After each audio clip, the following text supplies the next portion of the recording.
Hello and welcome everybody to our webinar today. I'm Charlotte McEleny, publisher at the Drum in APAC. Thank you everybody for joining us to hear more about the awards for the Drum in APAC. I think the first place to start is just to share a little bit more about the Drum's vision for the awards program. So it's a global awards program which recognises best practice, the best companies and the best people from across the marketing and communications industry. We actually host 19 of them a year, which is a lot. We're productive people, and 16 of these are open to entrants from APAC. That's quite new actually. So up until kind of last year, we really only had a couple of local awards that you could enter. So in lieu of us all being connected a little bit more digitally at the moment, we've kind of opened that up, and from my perspective, I think that makes it quite interesting because you can really kind of see where the best practice is happening across the world. The awards cover a variety of marketing disciplines, so marketing, digital advertising, social media, content, media, advertising, so even social purpose. So there's lots of categories and different areas. So I'm sure that you can find something to suit your work and the amazing hard work you've been doing. So let's get on to today. This webinar today is about giving you a bit of an insight into how to write an award-winning entry. It's quite tough, I think, to write these entries or to kind of guess what the judges want. So, we do have some judges here today to help you with that. And also in Asia Pacific, one thing that I've noticed is that from a resource perspective, a lot of us are all quite busy with our day jobs, and often it kind of falls to people that aren't necessarily professionals in writing awards entries.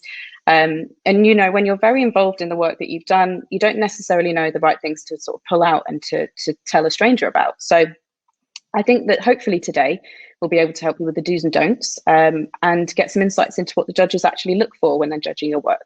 So we want to make this really helpful as possible. So please use the chat function, it's on the right. Ask us questions at any point, and we will try and answer them.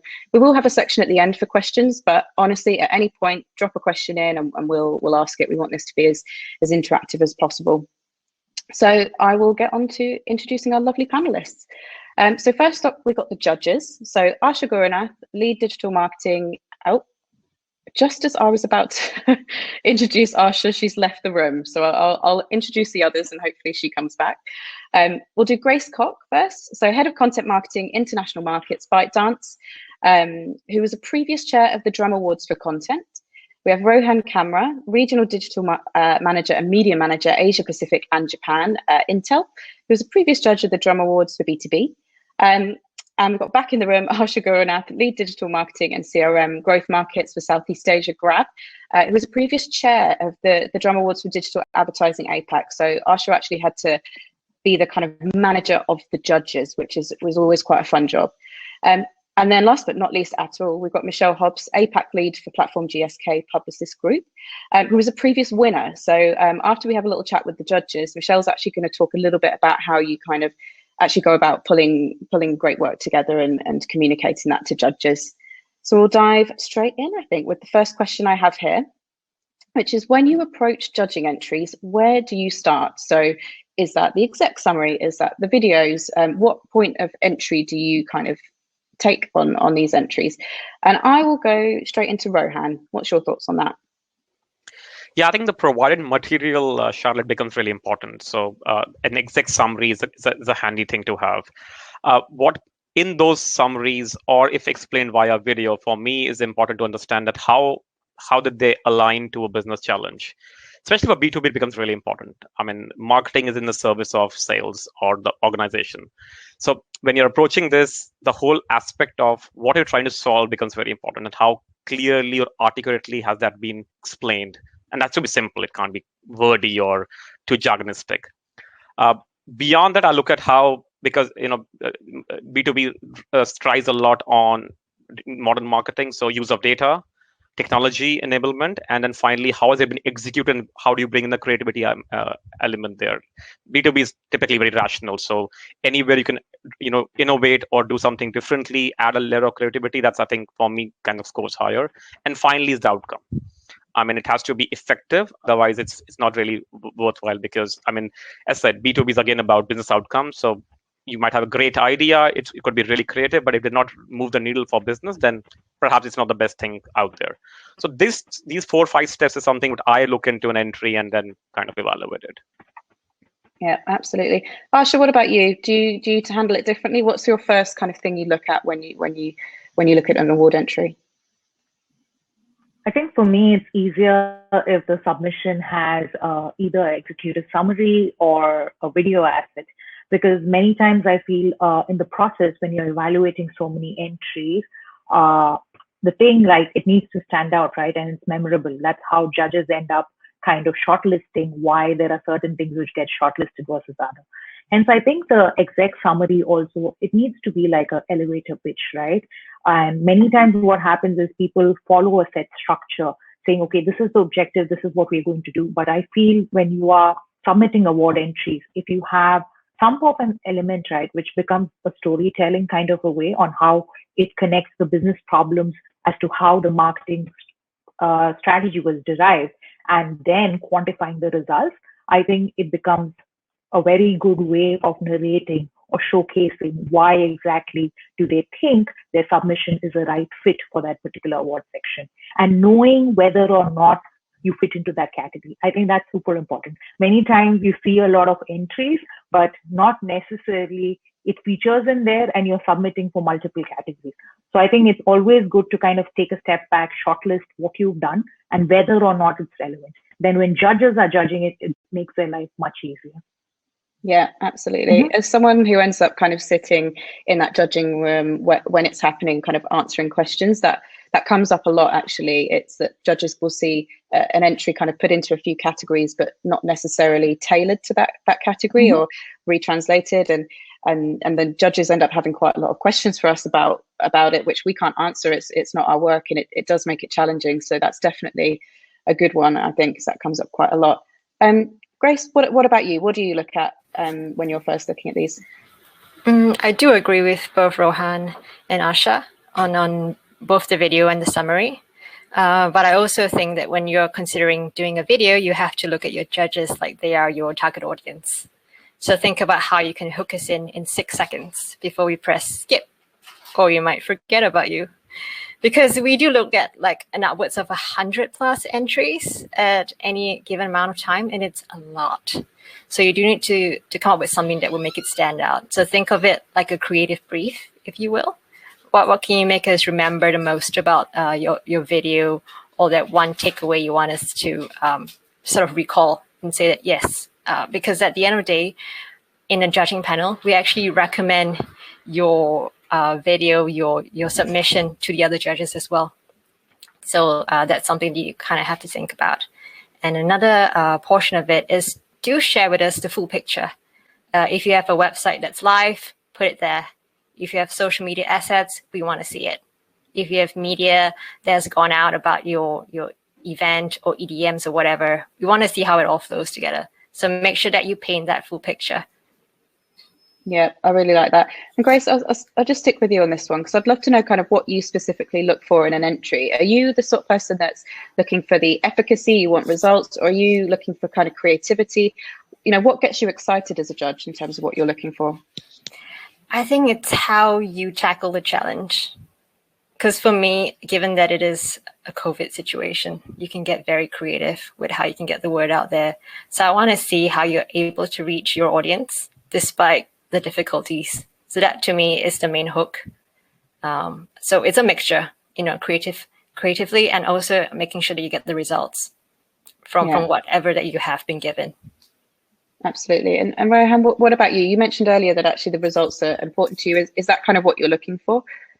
See, ultimately, the outcomes are the most important thing that you want, especially when it comes to business. But what I personally look at and kind of value a lot is, as you know, Grace said, obviously, how do you approach to a business problem? I would give brownie points to things like how do you use your data. I mean, most of us are in the market when it's digital first. So the data usage, then using technology. I mean, there's so much that, I mean, at least for a lot of companies are sitting on great tech stacks, and a lot of times it's not been used. Business to business is a little different. I think companies are a little more aligned to using it. whether it's for media, whether it's for outbound marketing. So that again, for me, I think is an important consideration. And then finally, execution of it in a creative manner. How did you kind of were different? And as Grace said, yes, it's a pandemic time. So we've lost Rohan for a second there, but actually, Asha, I'll go to you on the same question. I'd just love to know, what gets you excited about it? What when you open up an entry, are you kind of looking for? Okay, I can continue. So when we're evaluating entries, right, usually what I want to see is how unique is the entry versus the other entries I've been looking at. Because ultimately, awards, it's not just business as usual, right? You want to highlight either your best showmanship, maybe from a creative storytelling standpoint, or how you were innovative in terms of solving a particular business problem. So I guess for me, it really depends on how did you utilize. It could be anything, right? It could be existing data points which you had as a company where you're trying to solve and leverage that. Or it could be insights that you have from, say, media trends or business trends, and how you look at those trends and actually see a pattern and come up with a creative manifesto. And I guess it's about connecting the dots. Many times they say that, creative is very different, media is very different. I don't think that's the case. It has to go hand in hand, because ultimately it's about people consuming media platforms. There is a pattern as to what they like and what kind of content they consume. The moment you can tie in the two, you kind of catch people's attention. So if you have a unique way of saying that, or you did something which was very different, I think that definitely stands out for me. Yeah, absolutely. And apologies, Rohan, we missed you for a second there. Yeah. I don't know if you want to just carry. No, I think Asha took it better than I could have said. I think exactly kind of similar words, maybe different. I think data, creativity, and execution. And how you tie that. I think that's important, especially in B2B. Normally considered to be a little boring, similar communication, facts, figures. So how do you add a creative element to it? How do you bring a human touch to it? I think that's very important, and that helps you stand out. And we've seen, consistently, even for the work we do as a company, that when you do that, you also see better outcomes as well. So it's kind of connected. And as Asha said, again, agree to her, if you're presenting or trying to go for an award, it has to be unique. It has to be your best work, ideally, for that moment. And then how you present it becomes important, and how do you put all these things together? That kind of sway things for you or not for you. Absolutely. There's definitely some common threads there, right? There's sort of creativity, the sort of ingenuity of it. And then it's the kind of tailoring it to the specific problem or the category that then becomes the kind of the key thing to add to that.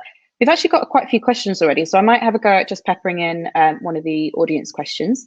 I think this one's an interesting one. If the campaign is in another language, except in English, how can you deal with it? I would say for the Drum Awards, most of the judges will be English speakers. You might have the occasional non-English speaker.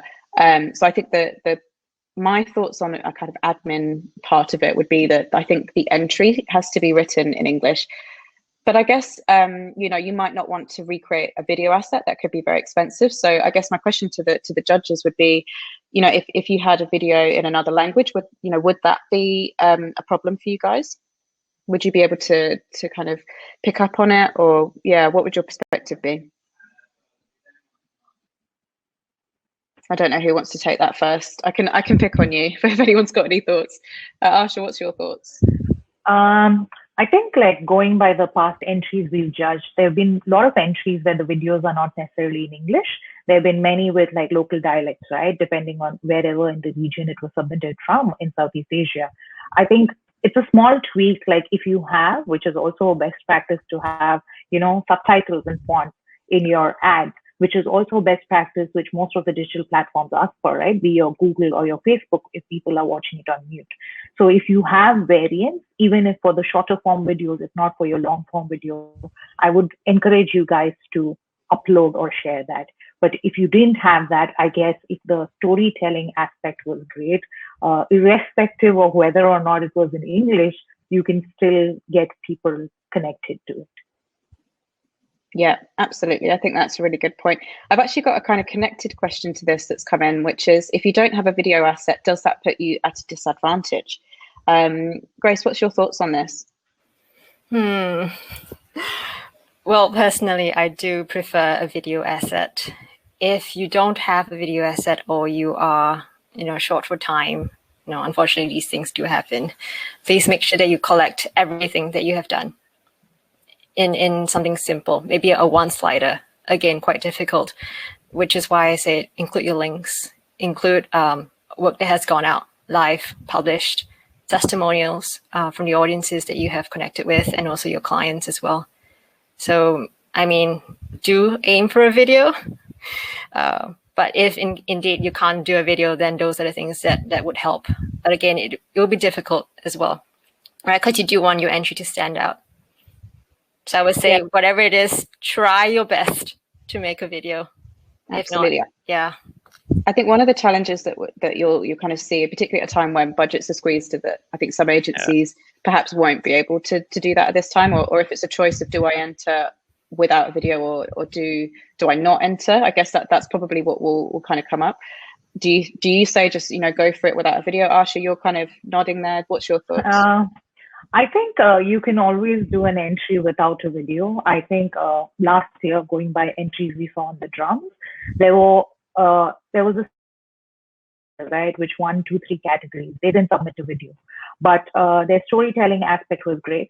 The creatives which they had were very differentiated on how they applied different creatives on contextual targeting or depending on different levels of the marketing funnel and objective. As long as you know how you're going to design and tailor in your submission, I think it's fine if it's going to stand out. But if there's no pattern, what you're saying, it's going to be difficult for people to remember. Video is always a big plus, but minus video, even if you could ask maybe your creative agency or the client to kind of come up with a cinema graph, something which is curated just for an award submission, I think then it shows also the effort and time you guys have put in to put in the submissions, right? It shows who are the ones who've thought through it, very well prepared, and really want to win.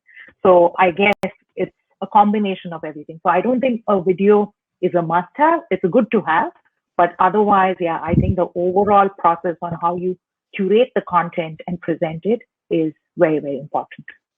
Yeah, absolutely. We've actually just had another connected question. So maybe Rohan, I'll go to you on this one. What kind of videos do judges like to see? Are 90-second kind of case videos with statistics favorable? What sort of things, I guess, if you're going to invest in that video, do you want to see? I think, again, related to what Grace and Asha said, I think the length has to be kept in mind. But again, it's about storytelling. How are you telling your story of your entry or what you did or what you achieved? I mean, because typically judges would go through a lot of entries. So if you're going to put a 10-minute video, might be a dampener. But if you're able to tell your whole story about, again, the process that you went through, your approach, your use of elements, and finally outcome, I would say my behavior here would be like I have on a social platform. My elasticity would be about anywhere between, personally speaking, anywhere between 60 to 90 seconds. So if you're able to tell a great story in that time frame, I think you should do a trick for somebody like me. Too long videos, again, I think, people might lose patience after some time. And the whole idea is if you're submitting an award entry, you should be able to tell your story in a crisp and fast manner. If you can't do that, then perhaps it's not the best entry to put in as well. Yeah, absolutely. There's definitely some kind of self-editing to kind of go on with that, isn't there? I've seen there's a few more questions which I'll come back to, but I think maybe this is a good segue to talk to Michelle about winning entries, because we've actually got a video to show you while we're talking about videos. So I'll start that and then we'll come back and chat to Michelle a little bit more in detail. Eno presents Stay-at-Home Food Cravings. 8:30 a.m. 10:10 a.m. 12:47 p.m. Oh, ज़्यादा हो गया. You got Eno. What a relief. Huh. Cool. So that's just a video which shows the ad. So Michelle, we're going to have a little chat now about from a winner's lens. So firstly, tell us a bit about your winning entry, and how did you get started with that winning entry? Yeah, sure. You'll notice that video wasn't a case study video, right? So that's a good example because it actually just had the creative, like from the campaign, but it actually told a good story, I think, in itself. for anyone who's kind of thinking about putting the money behind a case study video, I think you can kind of enter, I think, first, if you've got good creative, obviously that helps, right? So you could see from the video there, that was for Eno, which is an antacid brand in India, for those of you that don't know. And really the GSK entry was an example of a brand pivoting due to COVID. I know pivoting is a really overused term at the moment, but Eno's known for its tagline, "Live life non-stop." So it had spent years associating itself with all these on-the-go food moments. And then, of course, in March last year, India announces this national lockdown, and people literally stop being on the go at all. So the whole platform, the brand has built itself on, literally disappears overnight with everybody being indoors. But we noticed something really interesting. And when we looked at various different data sources, we saw that people in India had suddenly started searching for recipe information in a really big way. They'd started to experiment with home cooking more than they'd ever done before. And then the juxtaposition was that they had been thrown into this sedentary lifestyle at the same time. So actually the increases in searches for acidity and indigestion, which is what our product solves for, had increased massively. So taking all this on board and looking at all these insights, like literally in real time, we created a campaign called Stay at Home Food Experiments, which was essentially a series of content pieces built around that data we were seeing in terms of what people were searching for. And then we also targeted this into different affinity audiences across like a number of different global and local digital platforms. And the results were excellent. We had increased brand recall, increased purchase intention, and we also got our highest ever market share as well during April in 2020. Amazing. So how did you kind of start with telling that story? And I guess, how did you kind of almost edit yourself when you were kind of deciding what to tell in the entry? Yeah, so I mean, I think Rohan said this earlier actually, so it's good to kind of say that we're aligned in our thinking, because for me it all starts with having good results. If you don't have good results, it's hard to make a good entry. So you do need to tell a strong story across all elements of your campaign, obviously, but I think a lot of the time in media agencies, we're often running off to the next campaign, and we don't really spend enough time actually recognizing and celebrating, the strong results that we got. And for me, you can't overemphasize. It takes a long time to get these results in, and I think that the one thing that we always say is that we need to start collecting these results quickly. Sometimes you need to speak to third-party agencies, research agencies, and things like that, right, to try and kind of get some evidence, that your campaign has been successful. So I think I generally kind of start backwards almost, and see, have I got a campaign that has got good results, and kind of like and work back from there. That's a really, really, I think, useful little nugget of information. Actually, I think that's really nice. I've got a question about how long should people set aside to write an entry? Do you, I mean, I guess these can take different times, but do you have a kind of rough sort of timeline usually that you set aside for these things? Longer than you imagine it's going to take is definitely the answer there. We start thinking about it, I say,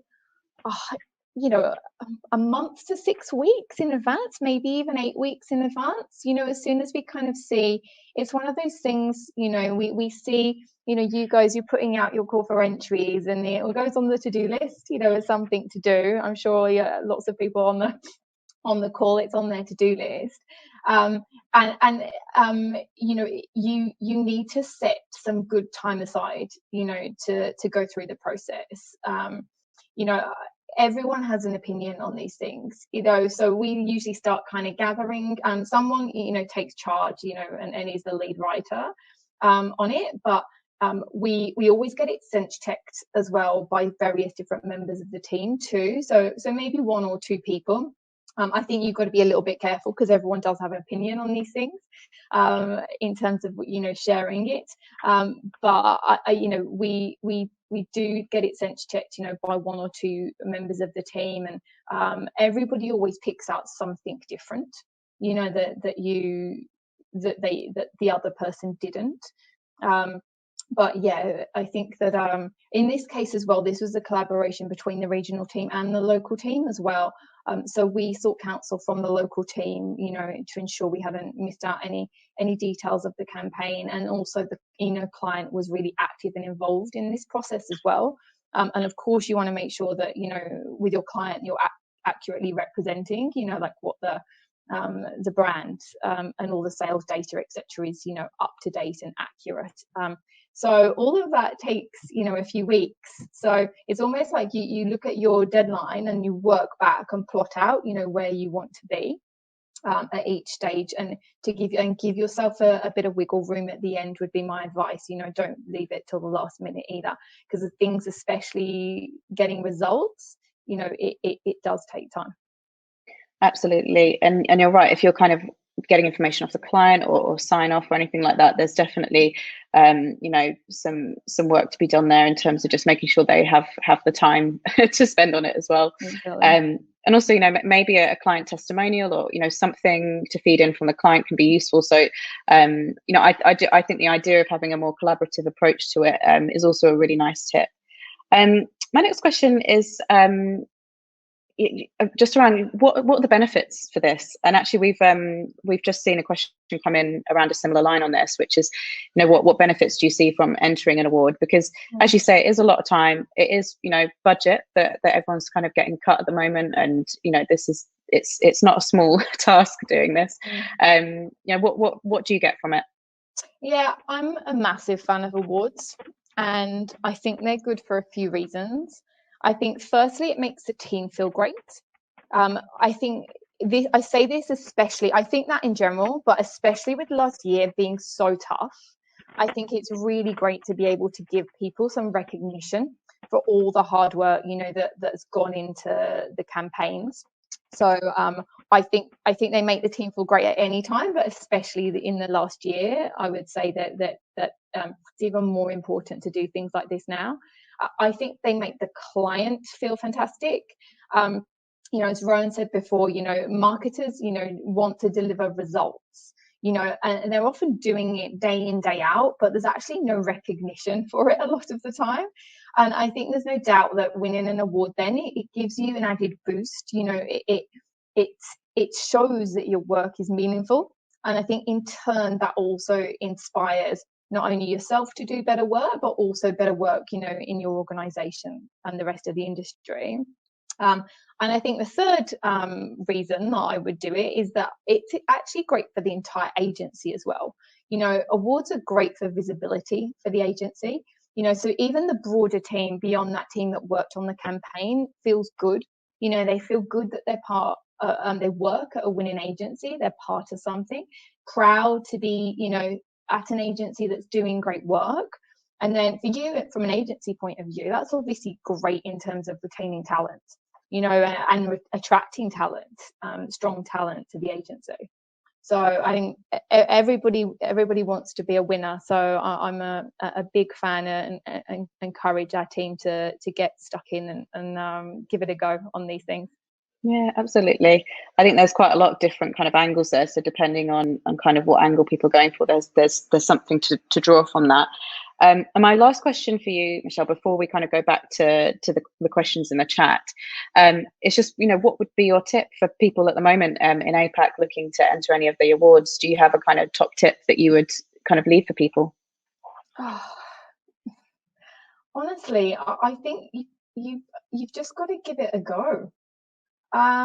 Like, you know, allow yourself to get into the zone when you're writing, I think would be a top tip for me. I think a lot of the time people try and write these things in between all the other tasks in their day. And for me personally, I found that doesn't work. And everybody knows themselves best, you know, as a writer, and knows what works for them. but you know, my emails need to be off. Sometimes it's good if I'm in a different location. I don't always write, you know, like brilliantly, you know, in terms of on the laptop. Sometimes it comes sometimes a bit old school. I like to kind of write. So I think you need to kind of like know yourself, you know, and know kind of like how you write best, and just you know, sit in bed one morning, do it, or go to your favorite coffee shop or whatever it is, but just kind of get started at it. I think that you're surprised that once all those distractions kind of go away, and you kind of focus, like how you start to kind of connect everything, and you know, you start to, you know, build stories together.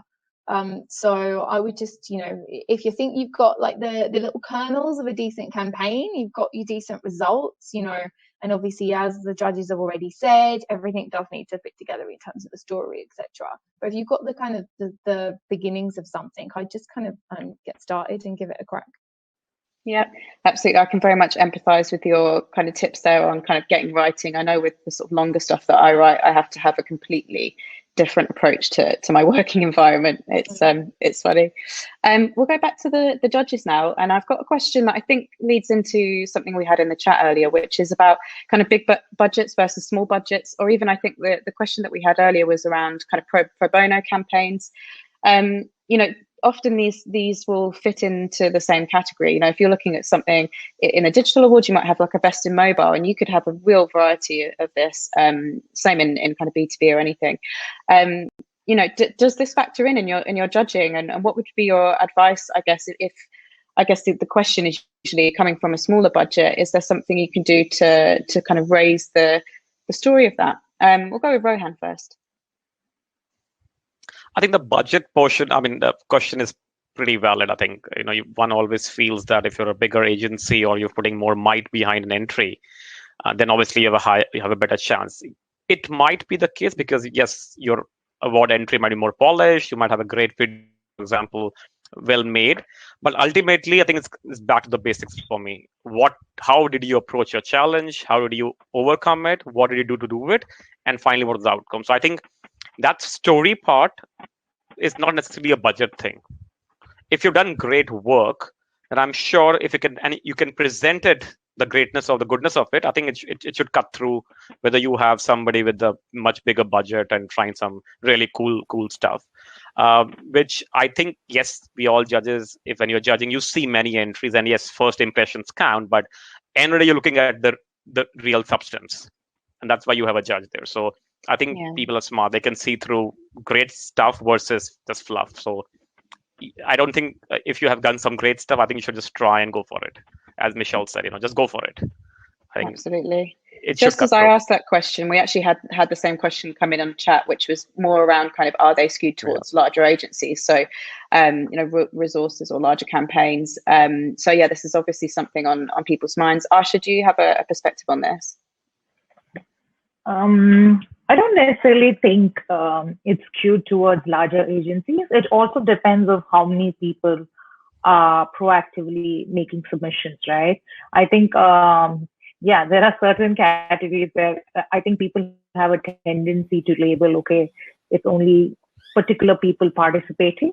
I guess if you have a good use case and you feel that you're worthy for that particular category, you should go ahead and submit. As I said earlier also, right, it's not about things we do usually. If you think it's a one-off and you believe in it and you think it's driven impact, why shouldn't you go ahead and submit it? That way, everyone appreciates the good work you've done and gets shared with a much wider audience beyond, say, the client and the agency team. Yeah, absolutely. And I can actually just give an example. So we've been running specifically the digital awards that Asha chaired last year in APAC for, I think, 4 or 5 years now. And the first year that we ran it, an independent agency in Malaysia kind of swept the board, an agency called Entropia. And they hadn't really made many moves into other markets at that stage. And the event took place when we could still do physical events in Singapore. And it was interesting because you kind of had these big major media agencies and kind of digital agencies sat in this room going, who's this winner? Like, why do they keep winning? And we had so many questions about it, but they just, you know, they had a really cool approach to the campaigns. They had they had some really cool clients like KFC, some people who had let them do some really cool stuff, and they just told the story well. But it was interesting because we did have a lot of the big agencies kind of shocked that they'd been completely usurped by this independent agency from Malaysia. So, I mean, the judges are judging this completely on the merit of that, and they're not supposed to bring the outside perspective of other things in. So, if you've got a trustworthy judging process, things should be, I think, judged on their own merit. But Grace, do you have a perspective on that? Do kind of big budgets or big things that matter to you? What do you think? We lost you for a second, so I want to make sure I get your perspective. Yeah, I was cut in and out a bit. Yes, so I do agree with Asha and Rohan. It's not so much about the big brand or the budget. It really is about the impact and how you told that story. If you can actually inspire other people to go, ooh, I wish I thought of that. And hey, you should totally enter, don't wait. So it is about how creative you were, how you managed to solve that problem or that difficulty. We want to see that. So yeah, bring it on. Yeah, love that. And I think Mosen's asked a couple of times, so this is connected to the languages question about the videos and things. But I think the question before was if you're supplying the live assets. So we've said that, if you've got a website or something like that to link to, obviously that's slightly harder perhaps to kind of completely change to another language. Would that impact your assessment of that entry, or, how would you approach that challenge? Really, it shouldn't impact, because you are showing the full picture at the end of the day, regardless of what language it comes in. I think sometimes when you think of something that comes in a foreign language, it's not a disadvantage. You can actually use it to show people how well you understand that local market, which can be quite quirky and interesting as well, which is not seen internationally, right? Show how you've discovered within this certain segment, how you're able to help them. Because at the end of the day, if you can show us how you have benefited the core customer, the core consumer, that's what matters the most. Yeah, go straight to the point. So when you do that, make it very, very clear how you've done it for that local market, it will come true. Yeah, my advice just on the kind of admin level is the common language for our kind of global judges will be English. So if that entry can be written in English, definitely. And then we're trying to make the judging panels as diverse as possible, because we've now got a kind of global entry process. But I think, Mosen, I think you said Persian. I don't think we've had a Persian speaking judge at this stage. I can't be quoted on that. But there were going to be, I think maybe some, and we also, it might fall into a category that judge just isn't in, or something like that. So I think to be safe, just make sure the entry is in English. But yeah, as these guys said, try what you can on the translations, but I think the assets can speak for themselves sometimes. And I'm just going to look through the questions. I've got one on. Sorry. Oh, that's the Persian question.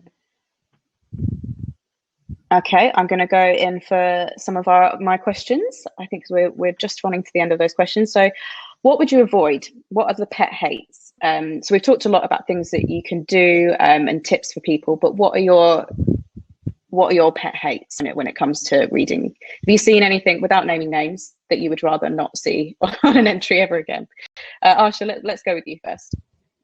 I guess it would be great if people could stick to the word counts, which are specified, because sometimes I feel we tend to overdo it when we're doing submissions. We think we should put in way too many details when it comes across as more holistic. I think it's an art. It's not as easy as it sounds to have a very short and crisp summary. Actually, putting a short and crisp summary is tougher than putting a long, elaborate paragraph.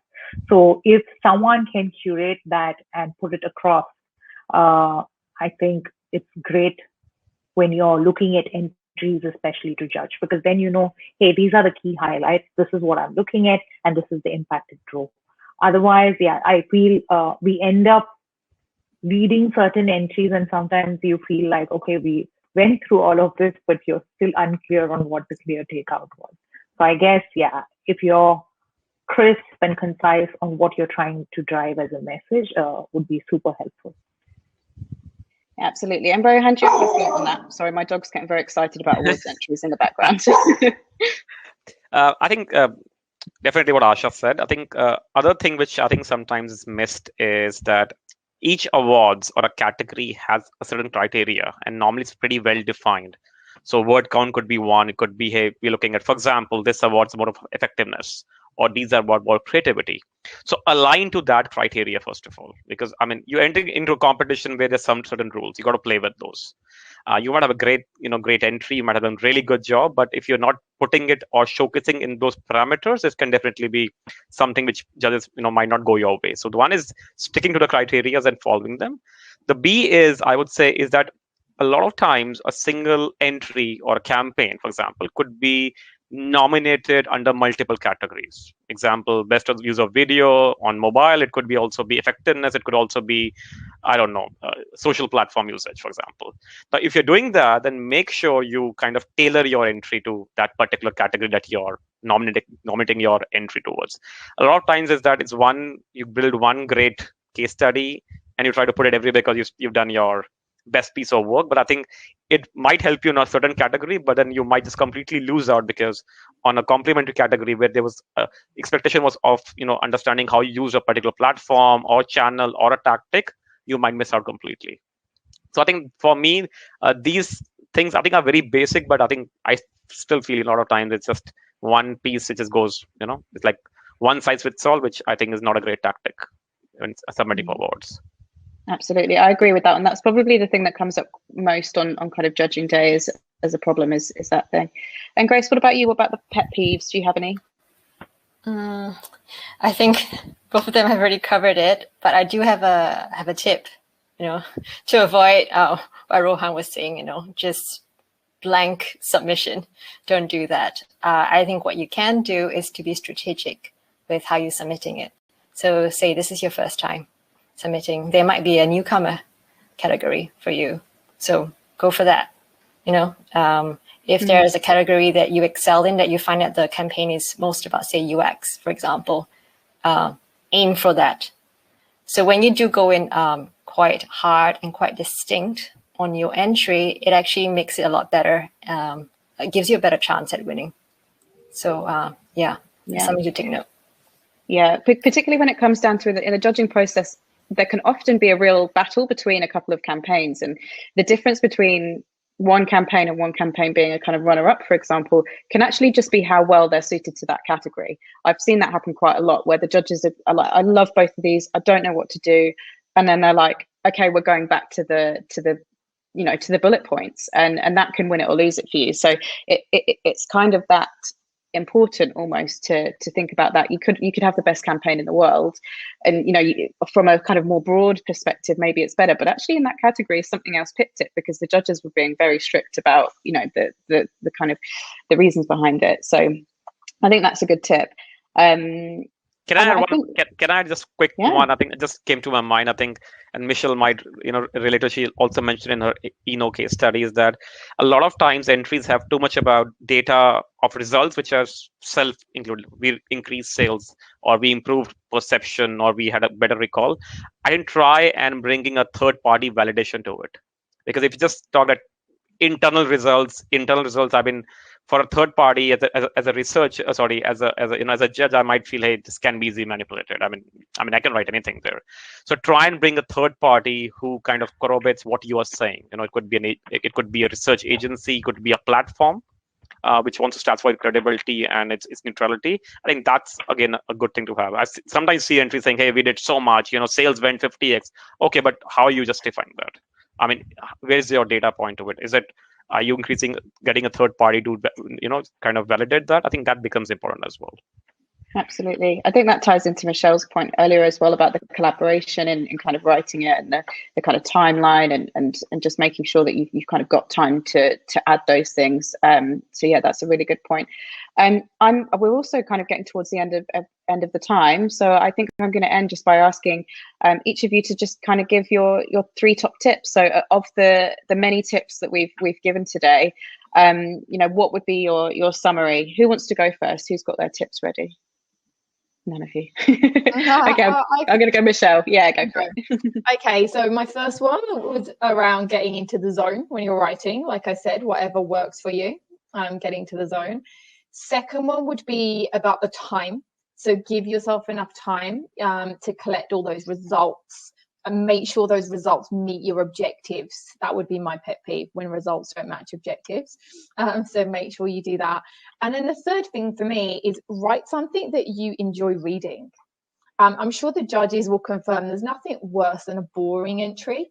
You know, like if you're bored writing it, then others are going to be bored reading it, you know, like, so for me, don't be frightened to have some fun, you know, as well, and write something that you enjoy. That would be my third tip. Yeah, fantastic. Asha, I'm going to go to you next. What's your thoughts? I would say focus on the storytelling aspect of it and try to quantify whatever your learnings are. And when you're trying to submit something, it's always good to kind of have a combination of showing and showcasing what you've done, which could be a combination of your creative assets or the video, because I think then it gives people a full perspective on what you're trying to say. So, and yeah, set time aside, because I think many places it's always an afterthought. You see that, oh, there's a deadline, we need to do it. And that's how many people end up signing up for awards. So I would say that put a lot of time aside. Otherwise, the submission always seems like a task.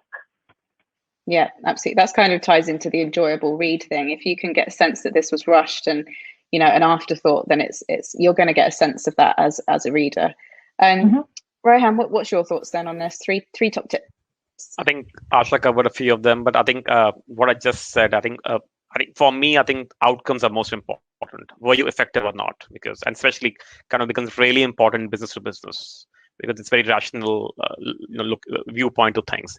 And I think again, storytelling is important. And I think if you're putting an entry, make sure that you stick to the categories that you think you have a better chance, and then tailor your entry in the category. If you become too, try to get too wide abroad because you think you have a great idea, then you might miss out because it's not been well tailored. So those was my 2 or 3 tips here. Absolutely. And Grace, what about you? My first would be to double, triple check. So editing is very, very important. Check it with your clients, with your third parties, with your working team. The third one would be answer all the questions. Don't leave any question unanswered. I have seen that happen before. So, and for the third, always include supporting evidence. If you said you achieved this much, or if you did something, show it. Yeah, love it. Okay, well, thank you very much. I think there's some useful kind of pointers there, particularly in that last bit. I hope everyone was kind of scribbling down. If you didn't, we will be sending a recording and some of the kind of key takeaways in form of content, so do not fear. So thank you very much to all of my lovely panelists. I think you shared some amazing insights there. I hope that was useful for everyone. I've just got a few dates to make people aware of. There's an early bird coming up for some of the awards, 12th of May, which entitles everyone to 30% off entries. And there's a second early bird deadline for other awards with 20% off entries. There's more information on all of those dates and that information on thedrum.com/awards. And if you didn't kind of get a question answered, or if there's a question that kind of pops up a bit later, feel free to get in touch with our team. We'll try and answer your questions about those before you start to enter. So thank you very much, everyone. Thank you for logging in, and see you all soon. And good luck with your entries. Bye. Yeah. Bye. Thank you. Thank you. Bye.